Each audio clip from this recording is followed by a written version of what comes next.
gang. Oh, shit! Got that on video! Hoy vamos a estar hablando de Marvel y específicamente de Thor.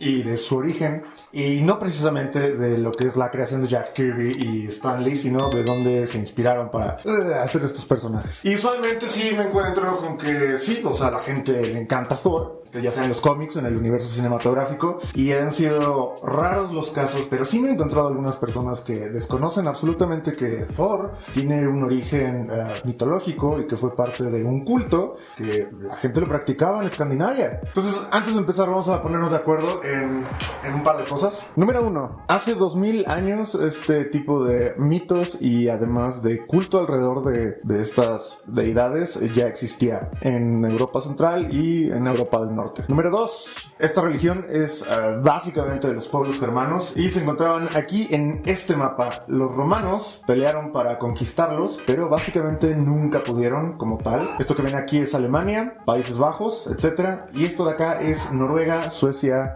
Dinamarca. Número 3, las tribus germanas eran muchas alrededor de Centro y Norte de Europa y hablaban distintos idiomas, pero se podían entender entre ellas.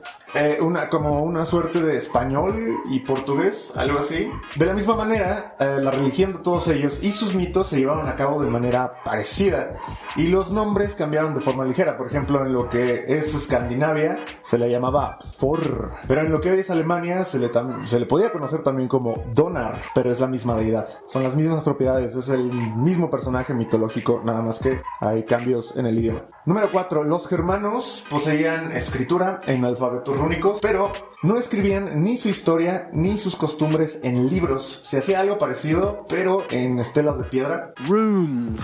More runes. And still more runes. Por lo tanto, importante, los mitos que conocemos acerca de esto no especifican cómo se profesaba o cómo se hacía la religión. Meramente conocemos a los personajes. Es como si en 1.000.000 de años alguien se encontrara la letra del Ave María, encontraran el Padre Nuestro y se encontraran una Biblia. Probablemente podrían hacer conjeturas de qué se trata todo esto y sabrían quiénes son los personajes, pero de ninguna manera tendrían idea de cómo se lleva a cabo una misa. Eso es a lo que me refiero. Número 5, las fuentes más importantes de donde se conocen estos cuentos son básicamente dos, que se llaman Eddas, que es la Edda poética, y la Edda prosaica, escrita por el académico islandés Snorri Sturluson.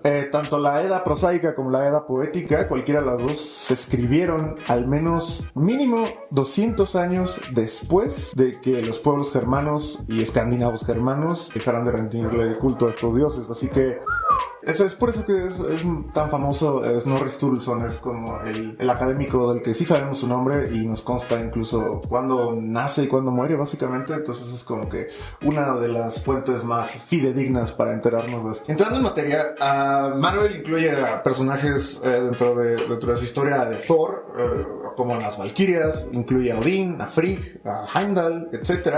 Incluso los cómics incluyen a Tyr, que es un dios que no aparece en el mundo cinematográfico de Marvel, sin embargo sí existe en los cómics. Pero lo que vamos a ver es qué tan parecidos son los personajes de Marvel, ya sea del cómic o de el universo cinematográfico, respecto a los de la tradición. Entonces comenzamos. Número 1, voy a hacer otra vez la aclaración de los idiomas. Esto es importante por cultura general. Número 1, Thor. Thor es simplemente el nombre en nórdico antiguo, dado a conocer principalmente por los vikingos. Gracias a los vikingos es que se puede llevar a cabo la escritura de dichas historias, como en el caso de Islandia, y se populariza gracias a la literatura noruega e islandesa, principalmente del siglo XI, XII, XIII, etc. Eso que ven en pantalla, que parece una P, es en realidad la representación de la letra, o no, lo que nosotros diríamos TH, también en inglés, que actualmente se sigue usando en Islandia y en las Islas Feroe, que es otro lugar de asentamientos vikingos.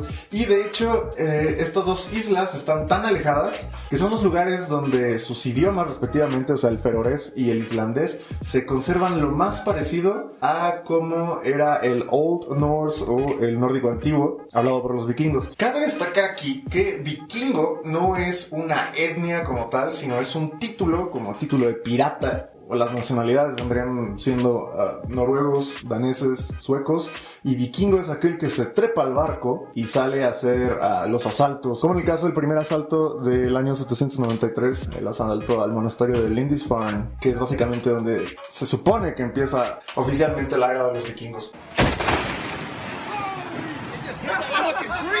Número 2, y ahora sí entrando un poco más a lo que es el tema de los personajes de Marvel y los de la tradición. En las películas de Marvel podemos ver que Thor es hijo de Odín. Aquí en esta parte sí concuerda Marvel con la tradición. Y podemos ver también que su madre es la reina de Asgard, Frigg o Frigga. Aquí hay una confusión, pero Frigg en la tradición evidentemente es la reina de la casa de los dioses principales, los Aesir, o como se diga, pero no es madre de Thor. La madre de Thor es de hecho una giganta Jotun llamada Jörð, y es probablemente que de aquí venga la palabra en inglés Earth. Existe un libro llamado La esposa de Odín, de un autor llamado William P. Reeves, que defiende la teoría de que Jörð y Frigg son el mismo personaje, que son la misma entidad. Sin embargo, esto contradice directamente a la fuente más fidedigna, que es la Edda prosaica. Y yo no he comprado el libro, no lo he encontrado, no lo he leído, pero tampoco los académicos en estos temas lo han tomado muy en serio. O bueno, por lo menos no le han dado la aprobación. Así que hasta ahora, Thor es hijo de Jörð y no de Frigg.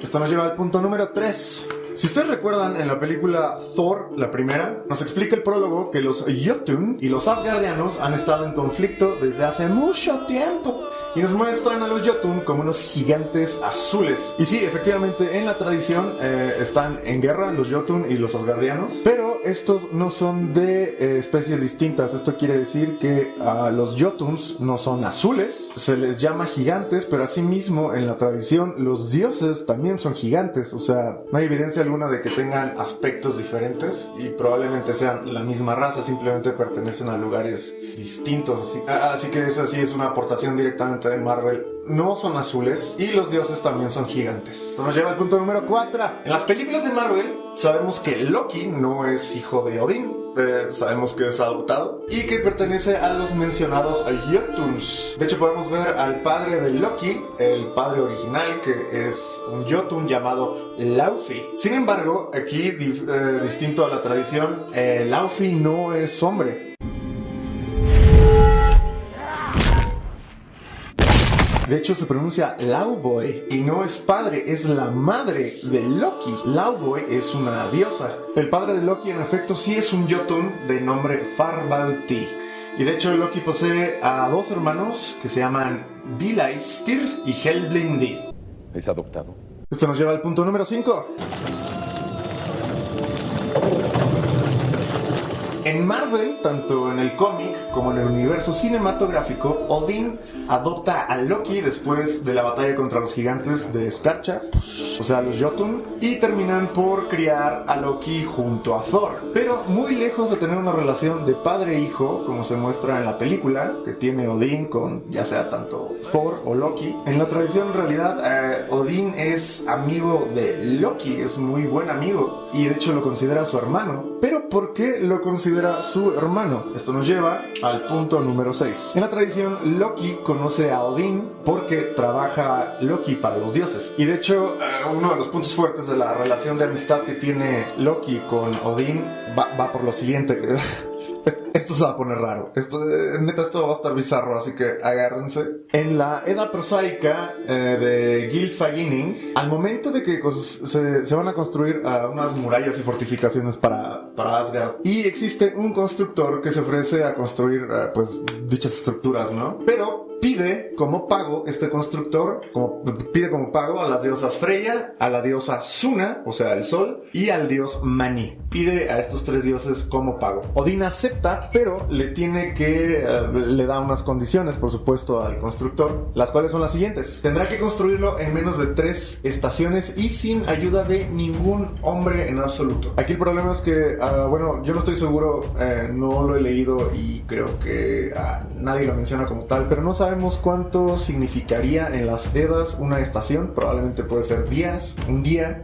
Una estación puede ser un año, ni idea. La cosa es que el constructor acepta los términos de Odín, pero pide utilizar a su semental que se llama Svadilfari. Pide utilizar a su caballo para que lo asista en la construcción. Así que Loki le hace un paro a Odín. Loki se convierte en una yegua, y aparte se convierte en una yegua en celo, para ir con el constructor y su caballo Svadilfari y distraer al caballo, lo cual lo logra. Svadilfari se va atrás de Loki, logra seducirlo efectivamente, y el caballo se chinga a Loki. Oh yeah. El gigante se queda sin su caballo, sin su semental Svadilfari, que de hecho, por cierto, el caballo le proporcionaba fuerza al constructor. Y no solamente eso, bueno, obviamente no puede terminar el trabajo a tiempo y no le pagan al constructor, así que de esa manera Loki ayuda a Odín. Sin embargo, Loki queda embarazado de el semental Svadilfari. Entonces todavía agarra a Loki y se va a parir al hijo de Svadilfari, y nace un caballo de 8 patas que se llama Sleipnir, y es el caballo que monta Odín, que de hecho lo vemos montar en la película.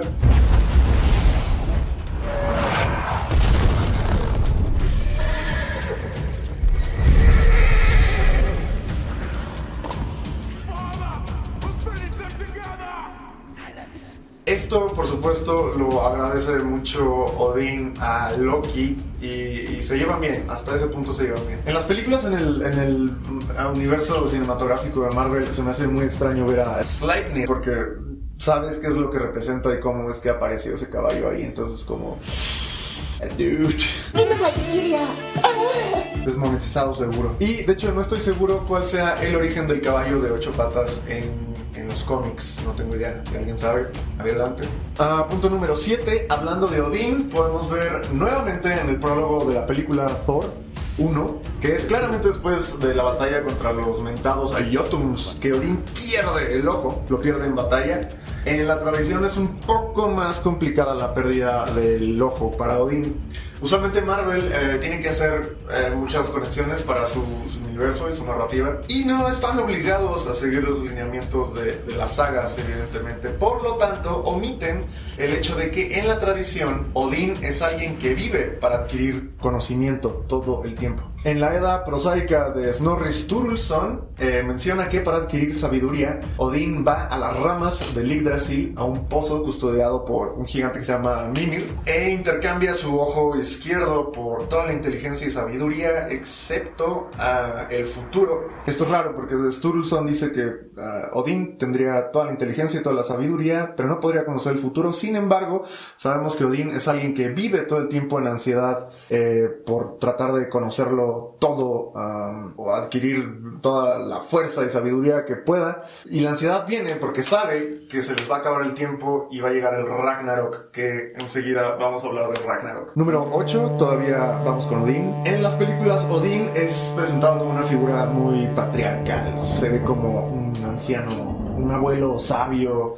y que refleja mucha seguridad, y hasta lo interpreta el mismo Anthony Hopkins, que tiene una super voz relajante y tiene una presencia muy de hombre sabio, ¿no? Así como un mago, una especie de Dumbledore. En la tradición, efectivamente, Odín es sabio, por supuesto. Sin embargo, Odín es una figura muy peligrosa y bastante egoísta, por cierto. Es alguien bastante violento incluso, y todo el tiempo está pensando en la guerra. Entonces, de hecho, Odín hace regalos a los hombres para engatusarlos y después matarlos, y que esos hombres terminen en el ejército de Odín, en el Valhalla. Es probable que de los regalos de Odín hacia los guerreros, hacia los hombres guerreros, se le atribuye algunas propiedades de Santa Claus, y por eso se dice que Santa Claus está basado en Odín, aunque no hay evidencias ni conexiones de esto. Sin embargo, pues sí es una creencia popular actualmente en Escandinavia respecto a Santa Claus, ¿no? Que está basado en Odín. Hay otra figura de Navidad que se llama Padre Navidad, que es de Inglaterra, que probablemente Padre Navidad sí esté mucho más relacionado con Odín de alguna manera, pero Padre Navidad en Inglaterra es nada más la Navidad encarnada en una persona. Es mitológico, por supuesto, también. Punto número 9. Fandral, Hogun y Volstagg, los 3 guerreros legendarios de Asgard, sea, los amigos de Thor, son creaciones originales de Jack Kirby y de Stan Lee. Ellos no pertenecen a ningún mito de las sagas. Sin embargo, Lady Sif, o sea, son Lady Sif y los tres guerreros, ¿no? Creo que así se llama. Lady Sif, ella sí pertenece a la tradición. Lady Sif sí pertenece a la tradición, pero tiene una diferencia de las cosas que hizo Marvel, ¿no? Con Sif. Número uno, en la tradición, Sif no es una guerrera en absoluto. Y tampoco tiene el pelo negro, lo tiene dorado, lo tiene color oro, como metálico. Y esto del pelo dorado es bastante importante porque está relacionado con la creación del martillo de Thor en la tradición y creo que también en los cómics, excepto en las películas. Hablando un poco más de Sif, de Lady Sif, Thor y Sif están casados y tienen de hecho 3 hijos que se llaman Thrur, Modi y... no me acuerdo, lo improvisé, ahí se los pongo luego. Thor de hecho tiene un hijo que se llama Magni, pero no pertenece a Sif, lo tiene con otra relación, con una giganta que se llama Yarmsaxa. Y Sif a su vez también tiene un hijo que se llama Uller, pero ese no es hijo de Thor. O sea, los dioses son un cagadero, o sea, son un desastre aquí bueno, no son un desastre, pero se divierten. Ahora, lo del pelo de Sif, el pelo rubio y trenzado de Lady Sif nos lleva al siguiente punto número 10, el martillo de Thor. Mjolnir, que de hecho aquí tengo Mjolnir que se lo compré a los chinos, pero es una réplica de un Mjolnir que encontraron en Suecia. Es como el más clásico, ¿no? Aquí. Ahora, respecto a Lady Sif, lo más probable es que en el universo cinematográfico Lady Sif tenga el pelo negro, o se tomaron la libertad de ponerle el pelo negro, porque el origen del martillo, como dije, está relacionado con el pelo dorado de Sif, y como en las películas es muy distinto el origen y creación de Mjolnir, pues pudieron prescindir, ¿no? De ponerla rubia.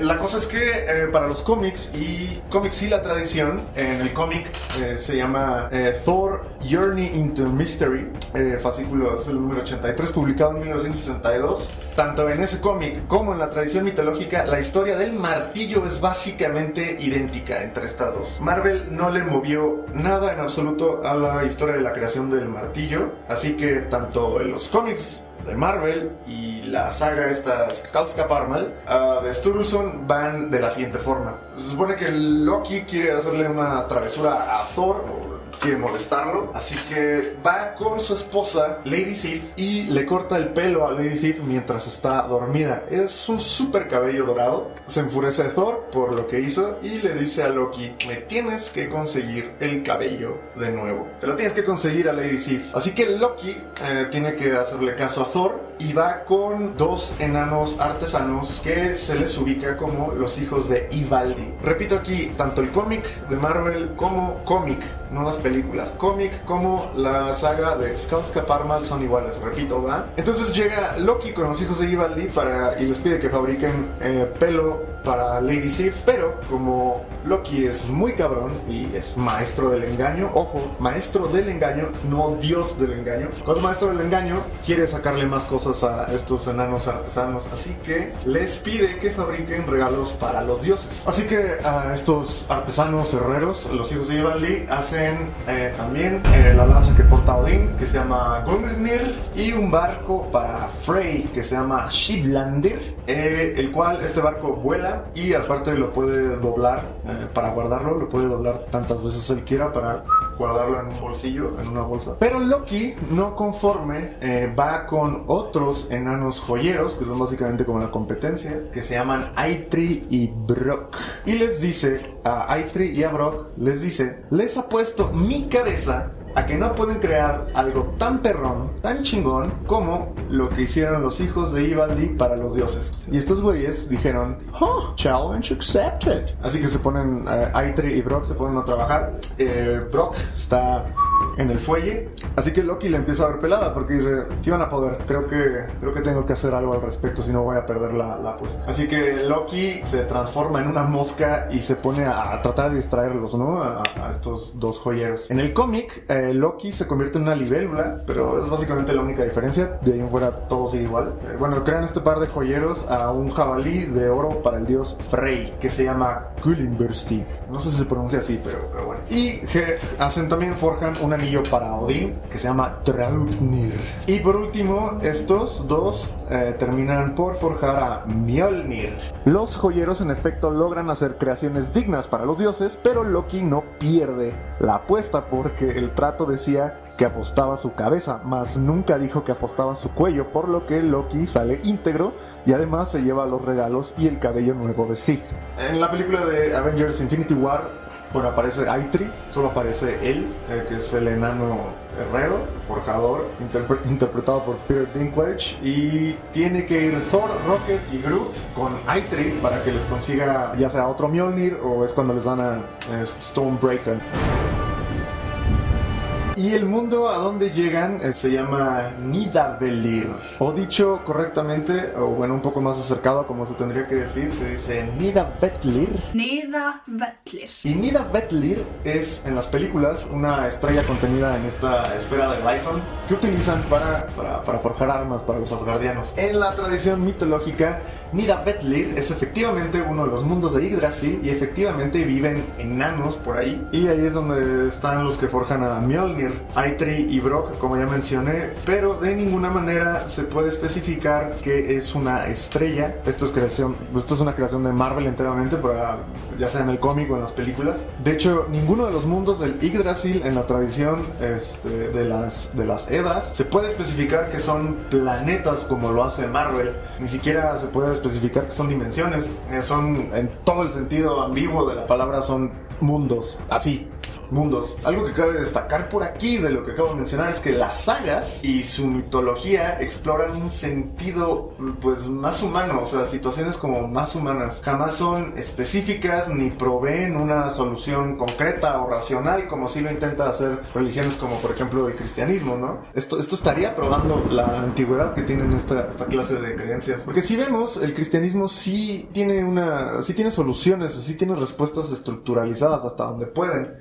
O sea, ellos alcanzan a darle o intentan darle respaldo desde su perspectiva. Por ejemplo, los sacerdotes, al momento de que tú les haces una pregunta acerca del ser o una pregunta nociológica, lo que sea, después de darte misa o después de violarte en caso de que seas niño, te contestan. Si no te pueden contestar algo más, te van a decir ten fe, pero siempre hay una respuesta por detrás. No es el caso de la mitología germana. En el caso del cristianismo, por ejemplo, ese sí está más basado en sistemas filosóficos. O sea, nada menos ahí está la filosofía escolástica. Y previo a eso, cuando se está generando el cristianismo, pues recurren, ¿no?, los romanos a muchos de los teólogos, entre comillas, alrededor de todo el reino romano, de todo el imperio romano. Entonces, la filosofía germana, esta filosofía germana, que ahora se le llama pagana, va más hacia la reflexión antes que a una estructuralización filosófica, ¿va? Por cierto, dato curioso, en la película Thor 1, en la escena donde hablan de los 8 mundos, Thor trae una camisa de franela, justo con los colores de la bandera de Noruega. ¿Coincidencia? No tengo idea, pero si no es así, si no es coincidencia, qué buen detalle. Y llegamos a número 11, Ragnarok. Ragnarok como tal es el fin de los dioses en la tradición, el cual la versión más completa lo tiene el poema que se llama Völuspá de la Edda poética. En el universo cinematográfico, la película del mismo nombre, Thor Ragnarok, varios personajes de Asgard y relacionados con Thor tienen su final. Es el final de Asgard, aunque de manera nada similar a la tradición mitológica. Pero, por ejemplo, en los cómics, Ragnarok es de hecho un clon biónico de Thor, una especie de Vision, algo así, que incluso se une a los Dark Avengers y tiene un contexto mucho más complejo para dentro de lo que es la narrativa de los cómics, dejando totalmente atrás la tradición y concentrándose en lo que es ya como tal Marvel. En los cómics no hay nada parecido a un evento del fin de los dioses llamado Ragnarok, como en la fuente original, en las Eddas y como en las películas. Ahora, vamos con esta parte. Ragna significaría de los dioses o perteneciente referente a los dioses. Y la declinación Rok significa destino, eventos. Ragnarok como tal significa el destino de los dioses. Pero Sturluson utiliza una terminación un tanto diferente. Él se refiere a este evento como Ragnarok. La última palabra, en ese caso, con esta R aumentada y con esta doble K, significaría ocaso. Y es de ahí de donde Richard Wagner agarra y toma el nombre, ¿no? Para poner Twilight of the Gods o el ocaso de los dioses. La ópera que él mismo escribe y musicaliza, y no sé si lo ubican, es esta.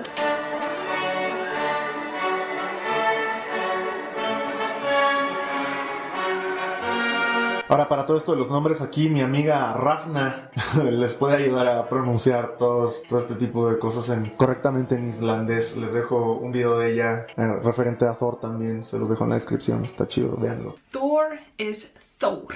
Very strong R. Thor. Pretty cool. Ahora, las diferencias del Ragnarok Marvel y el de las fuentes originales, de hecho son bastantes, ¿no? Empezando por Hela, que Marvel la establece como la hermana de Thor y primogénita de Odín. En realidad, en la tradición mitológica es hija de Loki. Es hija de Loki. Y es hija de Loki que tiene a esta hija con una Jotun llamada Angerboda. De hecho, la palabra boda, de casarse, está relacionada con el nombre de ella. Debe tener origen indoeuropeo, qué sé yo, pero significa algo así como unión. No sé, ahí investiguenlo. De hecho, Hela tenía dos hermanos, hijos de Loki, por supuesto, que es Fenrir, que es un lobo gigante, y una serpiente tan larga que puede rodear todo el mundo, todo Midgard, que se llama Jörmungandr. Ahora, acuérdense de Fenrir, el lobo gigante, porque es importante, enseguida explico qué show.